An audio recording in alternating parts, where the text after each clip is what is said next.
Est-ce que beaucoup se posent la question, ils sont fatigués, vous le disiez justement, que le grand public lui tapait dessus, ouais, on n'en veut plus, on n'en veut plus. Aujourd'hui, est-ce que pour vous, Franck Kessié et Seko Fofana, ces deux joueurs hyper importants de cet effectif, sont toujours bons pour le service? Non, évidemment.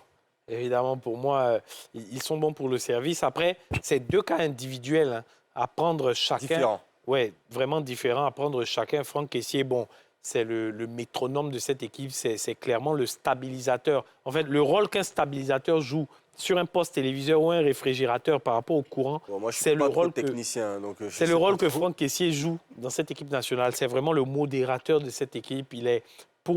Personne n'est indispensable. Mais pour moi, il n'est pas loin d'être indispensable à cette équipe, Franck Kessié, clairement. Et ça, je le dis sans faux fuyant. Après, pour Seko Fofana, je pense que ce qui interroge plus avec lui, c'est l'extra-terrain. C'est-à-dire que ce qu'il a connu avec la sélection, ce long moment d'absence entre 2018 et 2023, où il revient sous Gassé, un moment est là, un moment n'est pas là, bon, sans véritable explication. Je pense que c'est ça un peu qui fatigue. Pour ce qui est de son implication, une fois qu'il est sur le terrain, je pense que ça ne souffre d'aucune contestation. Et on l'a vu aujourd'hui, il tente des choses. C'est vrai que ça ne réussit pas toujours, mais c'est quelqu'un qui apporte du volume de jeu, de l'abattage, qui apporte du danger à l'entrée de la surface de réparation adverse aussi. Roland, vous êtes d'accord avec Nasser? D'accord en partie, mais je vais rester seulement sur le jeu, hein.